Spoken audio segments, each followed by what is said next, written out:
Sharon's got a house that the seller wants $500,000 for. Yeah, I negotiated that. Okay. Seller thinks it's worth. He advertised it at $519,900. All right. And you think it's worth about what he's asking? But I think it's worth. I think so. He said absolutely firm, and it had been listed for quite some time. Listed, but not listed, not with a realtor. Listed, but not listed. Listed on for sale by owner. Got it. All right. It's a ritzy area. You know, Zillow.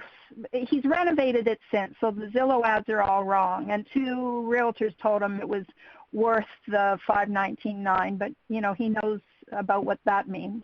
Not much. All right. Well, the good news is he said yes to both lease purchase and owner financing. Yes. What I couldn't get from him right now is I said, what's the least that you'd take for a monthly payment? And I couldn't get anything out of him, so I didn't push it, and I thought I'd wait till this call. So I've not done a terms deal. I've always done lease purchase. I've stayed in some deals, but Sharon, that's a terms deal. Yes, I know. I'm sorry. So should I say it the other way, where I actually buy the house with terms? I've always bought it with lease purchase. Okay, so you haven't done any. Well, you probably. What's the buzzword? Well, you may not want to do this one, the owner financing, because if you buy that house now, and that tenant does move out on you, you know you are responsible to make that payment. Yeah. You know, even though. One of these days, I'd like to not kill the goose, though. Well, I hear you. Me, personally, I always go for the owner financing.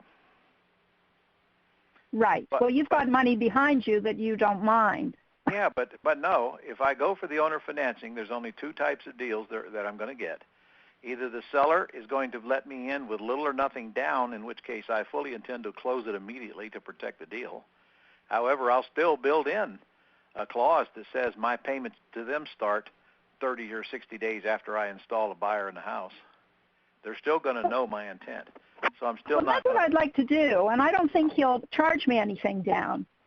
Okay, well, you've got to ask the rest of the questions. Have you been to my boot camp? Yes, many times.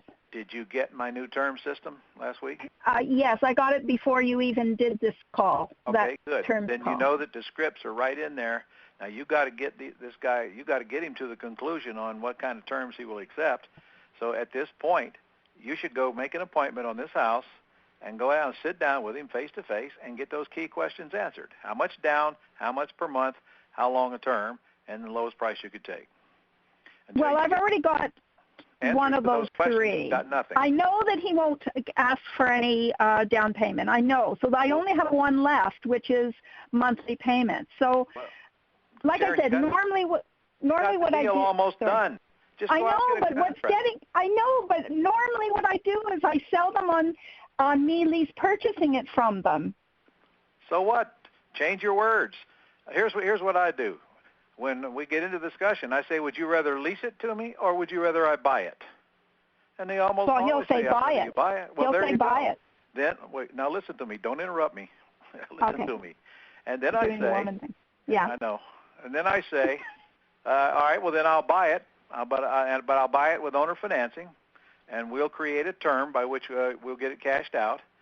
But if you want me to close on it, then you got to give me little or nothing down and a lower monthly payment than you'd like for me to pay you, because I gotta if I'm going to stay in this thing and get you cashed out, then I got to have a reason to do so. Sellers understand that; they don't argue with that. Now this guy's got a $940 payment on it, and includes PITI, and he's only got a $28,000 mortgage. So, gosh, any payment that you get from him below around $2,000 is probably what he's going to settle on. You got a tremendous cash flow here, because you're going to go out and probably get a $50,000 to $100,000 down payment from this, and at least a $2,000 a month spread on your payment. So you think I could get $4,000 from this? I don't know, Sharon. How would I possibly know that?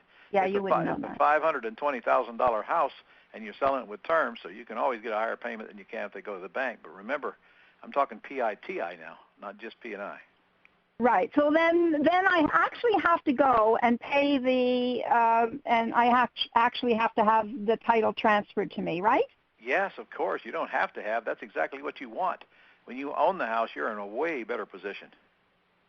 And then I pay for the cost of transferring the Yes, you do. title out of the money I get from the other person. No, ma'am. Not if he'll sell it to you with nothing down. If I were you, I'd be closing on this thing immediately.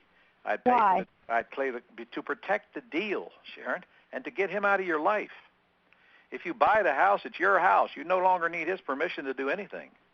If you lease option it, then he's always back there, and you're probably going to have to, okay your buyer with him and all that kind of stuff. Whenever somebody will sell me a house with a reasonable payment and nothing down, I'm buying it. I'll close on it. I'll come up with the money for the closing costs, and now I own it. Yeah, but it's the it's the problem of coming up with the money to close on it. How much is that? Oh, it's really only a couple $1,000s at most. And you're sitting here squawking about that.